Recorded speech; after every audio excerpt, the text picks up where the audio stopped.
The year is 1741, and the winds of change are whipping across the globe.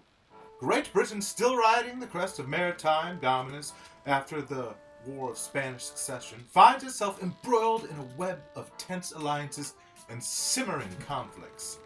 Two ragtag, jury-rigged boats land on opposite shores of South America. Both carry survivors of a violent shipwreck and subsequent survival effort, and both parties claim they were victims of a treachery turned fatal. So was it a case of unbridled rage at sea, or was it mutiny? You can tell by the length of my beard this was recorded during the teeth of winter, but perhaps this isn't the ideal look for this program. Much better. I am the Professor, and this is the story of the wager.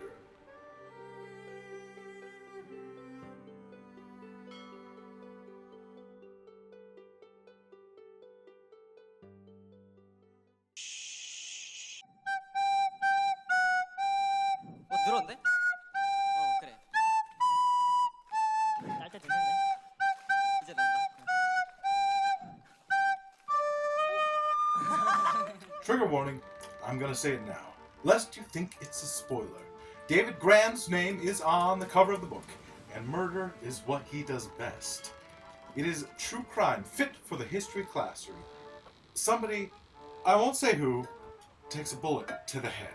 Grann, the man who brought us Killers of the Flower Moon and the Lost City of Zed, hit it out of the ballpark again. It's titled The Wager, A Tale of Shipwreck, Mutiny and Murder, and was published in April 2023.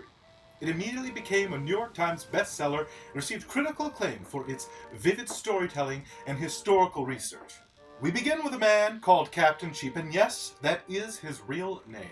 Born in Scotland in 1697, David Cheap likely entered the Royal Navy at a young age, as was common at the time. Records show him serving as a lieutenant on the HMS Torrington in 1731, followed by several other ships throughout the decade. In 1739, when the War of Jenkins' Ear began, Cheap was recruited for Commodore George Anson's ambitious 8-ship squadron to raid Spanish territories in the Pacific for looty, booty, and royal duty. His mission? To plunder the Spanish treasure galleons laden with gold and silver, the spice of the Spanish Empire.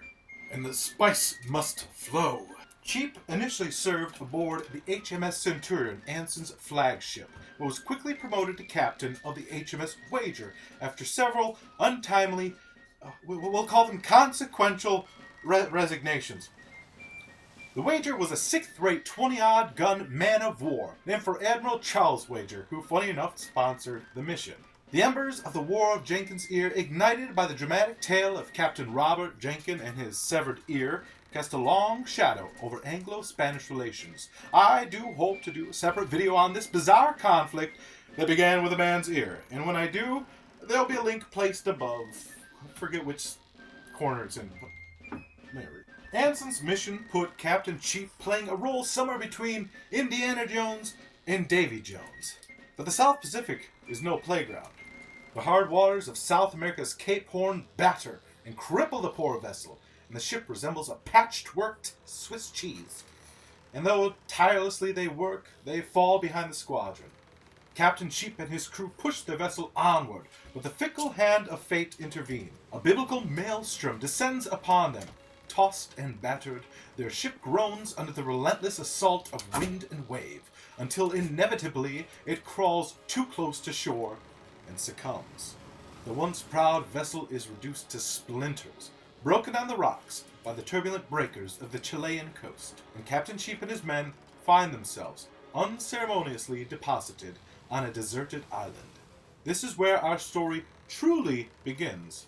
You have not experienced true despair until you've witnessed the sun set over a horizon of hopelessness, your stomach echoing the vacantness of the open sea. That's where our intrepid sailors find themselves, marooned on a spit of sand so desolate. That's where our intrepid sailors find themselves, marooned on a spit of sand so desolate it makes Gilligan's Island look like Margaritaville. The tropical setting of the song, not the rundown restaurant in front of the shopping mall. It's equally rundown. Their burgers are dry, their servers are stoned, the Mai Tais are weak. Supplies dwindle fast and morale plummets steeper than the Mariana Trench. Hunger gnaws at their bellies like a famished shark, turning former shipmates into rivals, eyeing each other like plates of salmon nigiri. They face typhus, then scurvy, then starvation. Think Robinson Crusoe, as directed by Quentin Tarantino. Their companion, a friendly dog left behind by the aiding Quiscar natives. How is the dog, you ask? Delicious, one sailor put. The air grows thick with suspicion, and Captain Cheap's orders, once crisp and clear for smooth sailing, now crumble like yesterday's ship's biscuit. Murmurs of mutiny ripple through the crew. Loyalties fracture, rivalries ignite. And soon the crew is as divided as the beach becomes a budget courtroom, and men are sentenced to fates worse than death. It's very much Lord of the Flies, except taller, with facial hair. There are many colorful characters that sailed in the Centurion Squadron, good, bad, and in between. But Grann's book uses the primary accounts of three in particular: Captain Cheap, the affable and admiral gunner, John Bulkley, and the 16-year-old midshipman, John Byron. As everybody looks up to Bulkley, it is by his counsel they choose to blame their dear captain for all their misfortunes. And it is from him they distance themselves both socially and physically. After barely surviving a Chilean winter, the group is now thoroughly divided. Their battle may end on the island, but it's picked up back in merry old England. A court-martial stage where narratives clash like storm-tossed ships. Accusations fly faster than seagulls diving for scraps, each survivor painting their own self-serving portrait. Was Cheap a tyrannical captain deserving of his fate, or a victim of circumstance and a treacherous crew? And the mutineers, were they brave rebels or power-hungry pirates, fueled by wine and ambition? The truth, like a lost shipwreck, lurks beneath the surface. The lines between good and evil are as blurred as the horizon during the storm. But how is the book? Critics have showered The Wager with praise for its thrilling narrative and storytelling. They commend Grann's captivating writing, comparing it to adventure novels and leaving readers on the edge of their seats. Vivid descriptions of the shipwreck, island survival, and court trials immerse the reader in the story, while the well-placed structure balances historical context with drama and personal narratives. Chris, on Goodreads, says, "Riveting! David Grann is one of the very best historians and storytellers around, and this tale of an 18th century cataclysm at sea and on land is alive with heroes and villains, unbelievable competence and spectacular stupidity. Every time the world intervened and I had to put the book aside, it would be in my mind as I tried to imagine how the sailors and castaways were going to make it through yet one more day." I just loved it. You will too. Beyond its gripping tale, critics laud the book's historical depth and insight. Grann's meticulous research, evident in his use of historical documents and primary sources, enriches the story with factual accuracy and authenticity. They appreciate how The Wager goes beyond a mere shipwreck story, exploring themes of leadership, class conflict, and European politics of the age. This approach sheds new light on a forgotten event, offering a fresh perspective on 18th century naval history. Like Chris, Mark Stevens also offered the book 5 stars. When it comes to writing history, it never hurts to be first. And if there was murder, mutiny, and desperation in the story being told, and if the public can't get enough of all the salacious details, getting our version of events published ahead of all other witnesses is in fact essential. If that general concept rings a bell with today's endless arm wrestling for the microphone and podium, David Grann wants to make sure you don't miss the point. I don't think it's saying David Grann was the first to write this account. As it had been published, I think it's a matter of those that survived, the first ones to publish their accounts, led the most credence to the result of the court-martials. Character development and exploration are another area of acclaim. Readers find themselves invested in the diverse characters, their struggles, and the moral complexities they face. The book avoids stereotypical portrayals, instead presenting characters with flaws and motivations that feel believable and thought-provoking. They are truly conflicted and complex, faceted characters. There's no goody two-shoe hero involved. This nuanced approach facilitates reflection on human resilience, leadership, and the choices people make under extreme circumstances. Sharon Orlop offered the book 4 stars on Goodreads. David Grann has done an amazing job with the true story, The Wager, A Tale of Shipwreck, Mutiny and Murder. The book references phrases that actually began with sailors. 3 sheets to the wind refers to 3 cloth sails on a boat bobbing drunkenly on the sea. And turn a blind eye refers to the time a sailor put a telescope up to his blind eye. This book is storytelling at its best. Highly recommend. And it's actually kind of ironic, coincidental maybe, that Ms. Orlop refers to these expressions starting with sailors. After all, part of the ship is called the Orlop deck. Coincidence? Connection, rather. Causation? Finally, critics praise Grann's clear and engaging writing style, suitable for both casual and experienced readers. They also appreciate the book's ability to spark discussions around its various themes and questions, making it a valuable choice for book clubs or individual reflection. Overall, The Wager is recognized as a captivating and thought-provoking read that leaves a lasting impression. However, it's important to remember that these are just some of the positive criticisms, and individual opinions may vary. So why don't we crack into some of those reviews? Julie on Goodreads offers 3 stars. Not my favorite by this author. It started out very promising. However, I just couldn't connect with the story. The writing is great, and the research no doubt was thorough, but I couldn't follow all the back and forth with the characters. We, hubby and I, listened to this while on the road for several hours at a time, so we had stretches of time to listen and develop interest. It just didn't happen for me. Note, I truly enjoyed Killers of the Flower Moon by this author and would read other titles by him. Now, that delivery of audiobook, I think a lot of other readers can agree with that statement. A lot of books I know when I listen to audiobooks, not all of them captivate my interest, whereas in print they would. This might not start out as a very interesting book, and we'll get more into that when we rate it here at Mortar and Ivy. Now, Patricia Duran, or Duran, on Goodreads offered the book only 1 star. Now, keep in mind, do not berate this individual, as we are all entitled to our opinions. If you can agree with that, go ahead and look at my review of Wolf Hall by Hilary Mantel. Yeah, I got a lot of hate for that. Patricia says, 1 star. I know, unpopular rating here. This book didn't do it for me. I gave it 20% to pull me in, but read more like a history book rather than a story. Oh, I agree to disagree on that. I was expecting it to be a grabber like Alive, or Endurance, Shackleton's Incredible Voyage, or, although fictionalized, The Terror.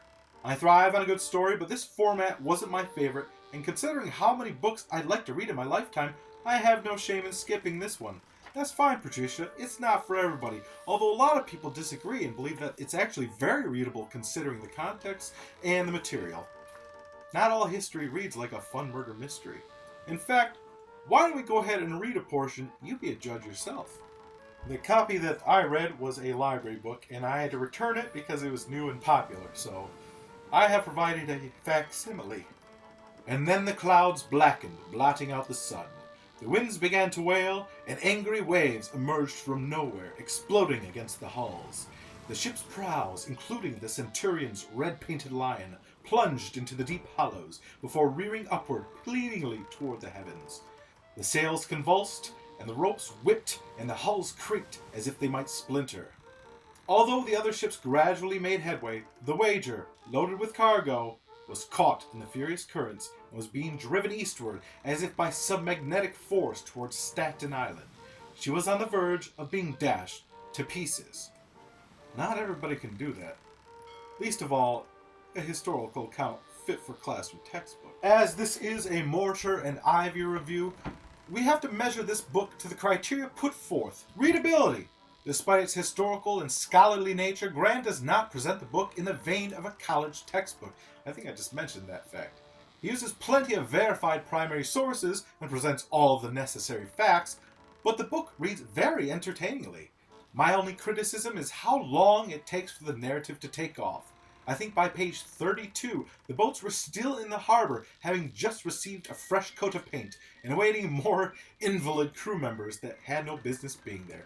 And while this is the nature of a true event and showcases the tediousness of waiting experienced by the crews of Anson's squadron, it does detract from the reader's captivation.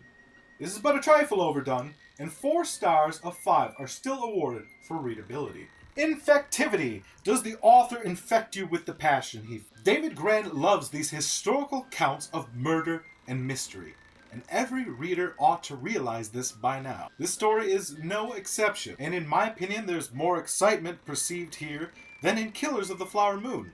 It may be because it's more detached from modern times, and the author doesn't need to approach the tragedy with the same amount of solemnity as Flower Moon. 5 stars for this very infectious novel that you really feel the author's gusto. Character development. Just because these characters, most notably the 3 leads, were real people does not mean they don't deserve character arcs. Thankfully, they all left behind very detailed testaments of the voyage. So we see the men they began, as the creatures they became, and what returned to England's soil so many years later. For a fiction book, this would garner 5 stars. For his historical account, it's outstanding. Style and structure. Grann frames the story perfectly, following the lead narratives as they embark together, and then covering each party separately as they split, concluding each story where it best serves the narrative, rather than necessarily chronologically as one might expect. He intersperses real-life testimony piecemeal alongside his own clever prose, not in huge blocks, and dashes in separate historical accounts that relate to naval life of the period. Similarly, he includes material relating to similar past and future events, such as The Bounty, some 40-odd years later, as well as Testament, the famous poet Lord Byron, the 19th century relative of midshipman John Byron. Originality. It's hard to be necessarily original with an event such as this. This is not the first book about the Wager disaster to publish. Many first-hand accounts were published immediately after the whole debacle. I invented a word. You're welcome. Nor does Grann try to upstage the historical accounts with a heavy-handed creative flair. But it is in the vein of Grann to approach these old mystery stories of true crime that most modern folk have completely forgot. They're not taught in school, and bringing attention to them that, though unexpected, is totally deserved.